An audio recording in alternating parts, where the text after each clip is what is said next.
Hello students, good morning and welcome to you in this channel।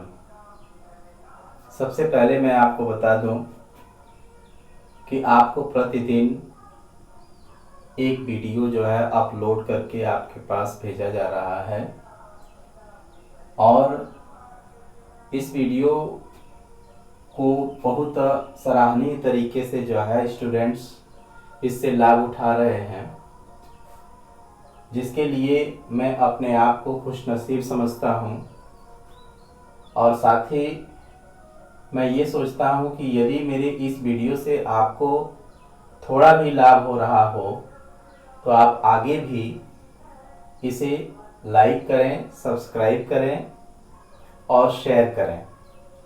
आपके comments का भी जो है मैं स्वागत करता हूं कि यदि जो है इस स्टडी में आपको कहीं कोई मिस्टेक वगैरह दिखाई दे रहा हो तो आप सजेशन कमेंट बॉक्स में जो है भेज सकते हैं।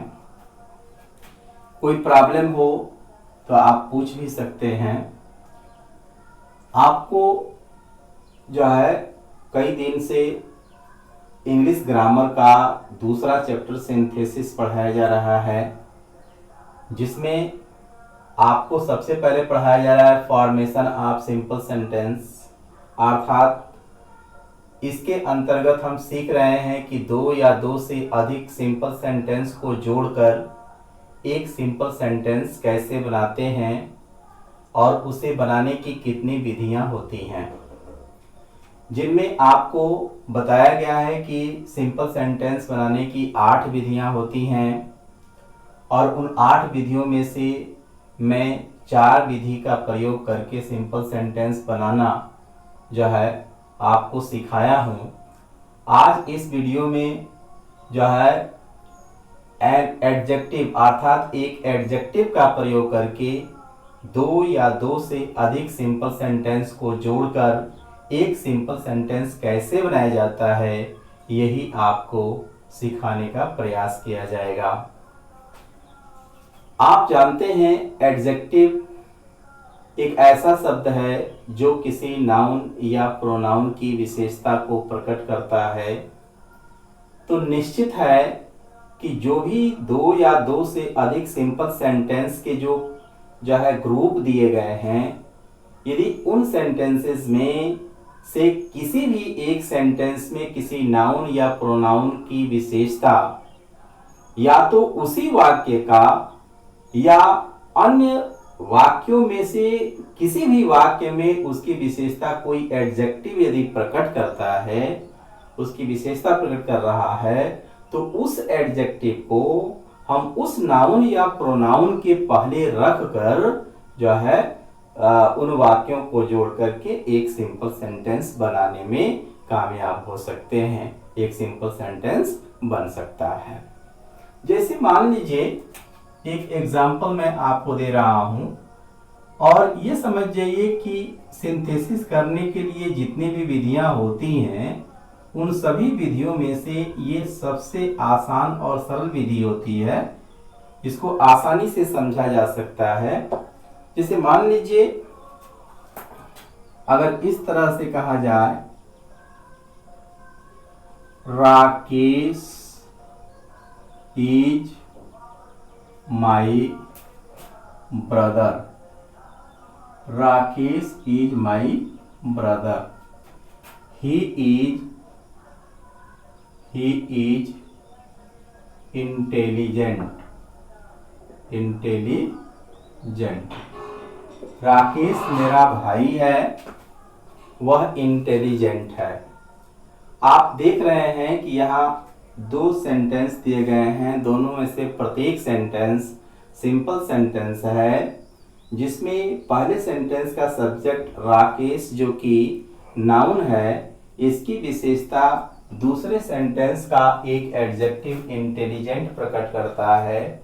इसलिए जब कभी भी आप इन दोनों वाक्यों को जोड़ करके एक सिंपल सेंटेंस बनाएंगे तो इंटेलिजेंट जो है अब राकेश के लिए आया तो है, लेकिन वह भाई या ब्रदर शब्द की विशेषता यह प्रकट कर रहा है, इंटेलिजेंट ब्रदर।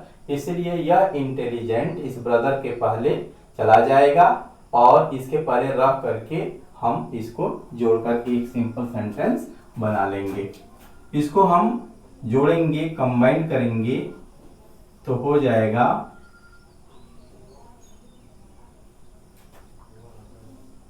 ऐसे, Rakesh is my intelligent brother. Adjective वही रहेगा उसी शब्द के पहले, अर्थात उसी नाउन या प्रोनाउन के पहले रखा जाएगा जिसको वह मॉडिफाई करता है। तो Rakesh is my intelligent brother हो जाएगा। और भी देखते हैं, आई बॉट अ काऊ, मैंने एक गाय खरीदा। द काऊ इज ब्लैक, गाय काली है।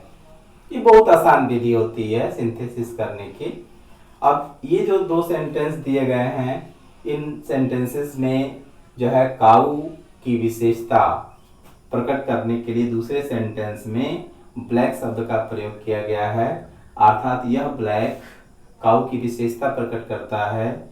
ब्लैक एडजेक्टिव है और यह एडजेक्टिव ऑफ क्वालिटी है, ये बताया गया है आपको। तो इस एडजेक्टिव को काऊ के पहले, न कि इसके पहले हम रखेंगे। इसकी विशेषता नहीं प्रकट कर रहा है, ये काऊ की विशेषता प्रकट कर रहा है, इसलिए काऊ के पहले रखेंगे। और इसको हम कंबाइन करेंगे तो ये कंबाइंड होकर के एक सिंपल सेंटेंस इस प्रकार बनेगा, I bought a black cow.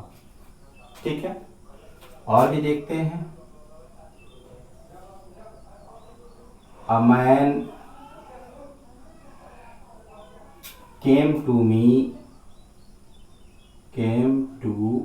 me yesterday, एक आदमी कल मेरे पास आया। The man was blind, हो गया। A man came to me yesterday, the man was blind। इसको कंबाइन करेंगे तो आप देख रहे हैं कि दूसरे वाक्य में जो एडजेक्टिव ब्लाइंड है वह मैन की विशेषता प्रकट करता है। अगर आपको यह भी देखना है, मतलब कम समझ में आ रहा है कि किसकी विशेषता कौन एडजेक्टिव प्रकट करता है, तो ऐसी स्थिति में जिस सेंटेंस में वह एडजेक्टिव होता है उस सेंटेंस के सब्जेक्ट को हम देख लेते हैं। तो जिस सब्जेक्ट के लिए यहाँ पर यह आया हुआ होता है, समझ जाना चाहिए कि पहले वाक्य में उसी की वह विशेषता प्रकट कर रहा है। तो यहाँ पर द मैन, देखिए इसका भी सब्जेक्ट द मैन है, चाहे ही भी हो सकता है, तो ही हो या द मैन हो, दोनों एक ही के लिए आ रहे हैं। तो ब्लाइंड शब्द पहले वाक्य के जो है ए मैन के जो है बीच में यह ओल्ड ब्लाइंड शब्द आ जाएगा, तो हो जाएगा अ ब्लाइंड मैन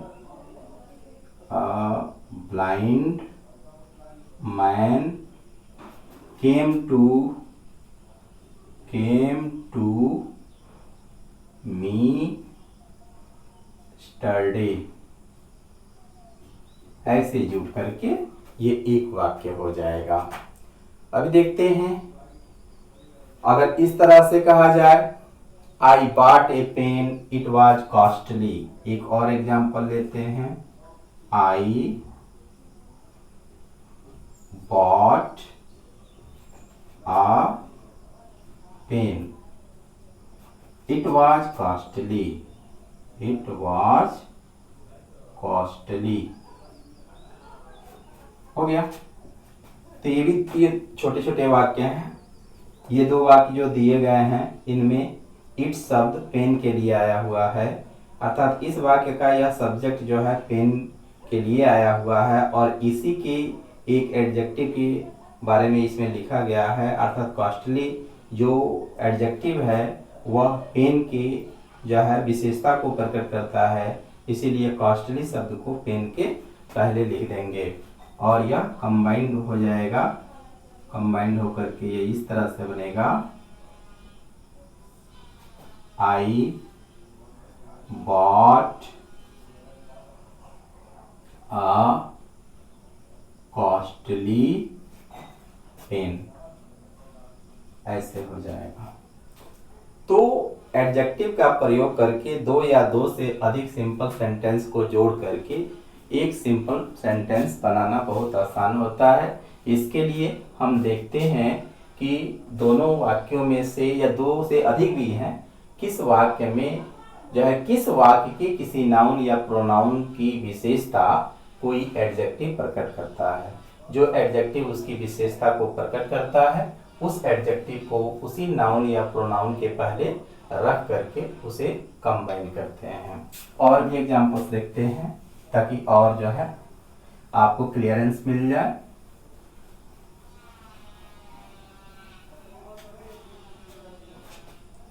जैसे मान लीजिए दिया गया, a lion was hungry, a lion was hungry, a lion was hungry, he killed a goat,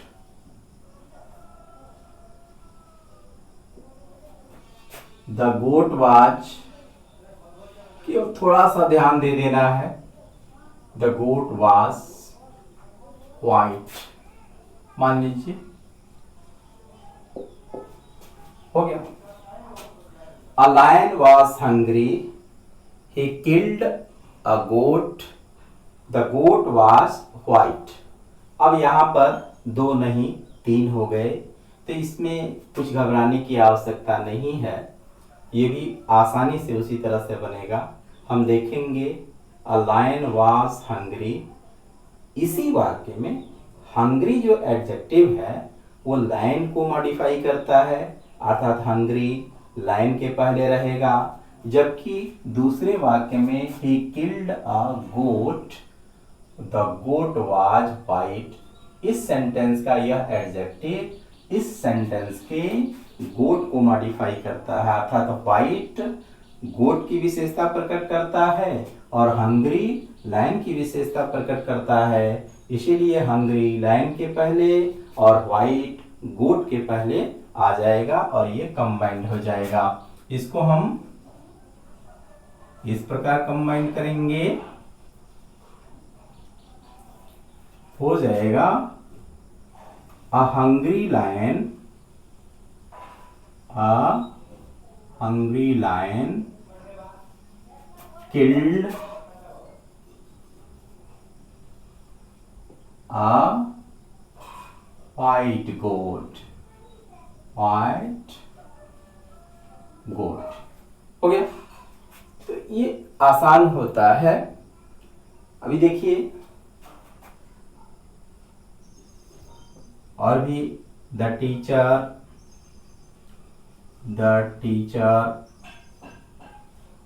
punished the boy, the teacher punished the boy, the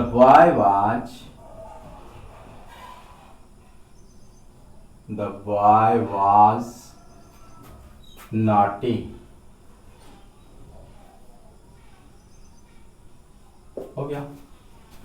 तो दूसरे वाक्य में जो नॉटी एडजेक्टिव है ये पहले वाक्य के टीचर की नहीं बॉय की विशेषता प्रकट करता है उसको मॉडिफाई करता है, क्योंकि दूसरे वाक्य का सब्जेक्ट ही बता दे रहा है, ये इंडिकेट कर रहा है नॉटी के तरफ। तो द बॉय पहले वाक्य में भी दिया गया है, तो इसके पहले यह नॉटी शब्द आ जाएगा और इसको हम कंबाइन करके एक सिंपल सेंटेंस इस प्रकार बना लेंगे।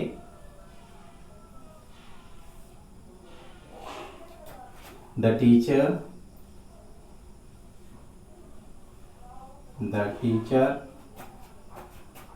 punished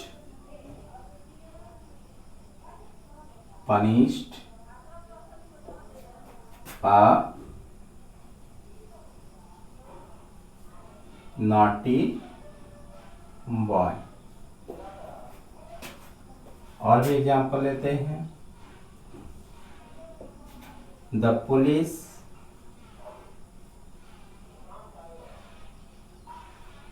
caught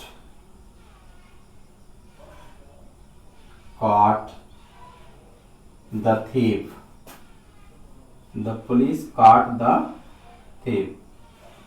The thief was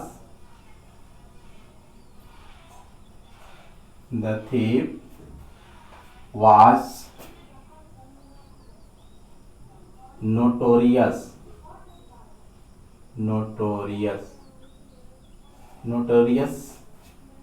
जो है फेमस का एंटोनिम्स है। ये अक्सर बोर्ड परीक्षा में पूछा जाता है। तो फेमस अगर आता है तो उसे हम एंटोनिम्स के रूप में नोटोरियस में बदलते हैं। नोटोरियस का मतलब होता है कुख्यात इसको बोलते हैं। जब इस वाक्य को कंबाइन करेंगे तो इसमें भी हम देख रहे हैं कि नोटोरियस जो एडजेक्टिव है वो थीफ को मॉडिफाई किया हुआ है। तो ऐसी स्थिति में इसको भी हम जब कंबाइन करेंगे तो यह ऐसे होगा। The police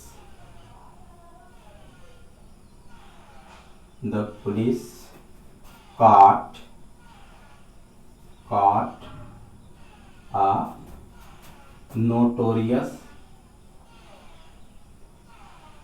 notorious thief। तो इस तरह से एडजेक्टिव्स के ये एग्जाम्पल्स आपको जो है जरूर कुछ न कुछ समझा रहे हैं। मतलब इन एग्जाम्पल से आपको जरूर कुछ न कुछ सीखने को मिला कि हम एडजेक्टिव का प्रयोग करके दो या दो से अधिक सिंपल सेंटेंस को जोड़ करके एक सिंपल सेंटेंस कैसे बना सकते हैं। इसी तरह की एक और विधि है बाय यूजिंग कंजंक्शन। वो भी इसी तरह से एडजेक्टिव की तरह से ही आसान विधियों में से एक है। अभी इसमें 2-3 विधियां और हैं, 2-3 मेथड और हैं, उनका प्रयोग करके हम सिंपल सेंटेंस बनाना सीखेंगे। लेकिन इसके पहले मैं आपसे एक बार और रिक्वेस्ट करना चाहूँगा कि यदि मेरे वीडियोस आपको थोड़ा भी लाभ दे रहे हों, इससे थोड़ा भी आपको कुछ सीखने को मिल रहा हो, तो प्लीज़ आप इसे लाइक करें, सब्सक्राइब करें, क्योंकि उसमें कुछ जाता नहीं है। अपने दोस्तों के साथ शेयर करें और उनसे भी लाइक और सब्सक्राइब कराने का जो है सजेशन दें, उन्हें भी जो है सजेस्ट करें। Thank you.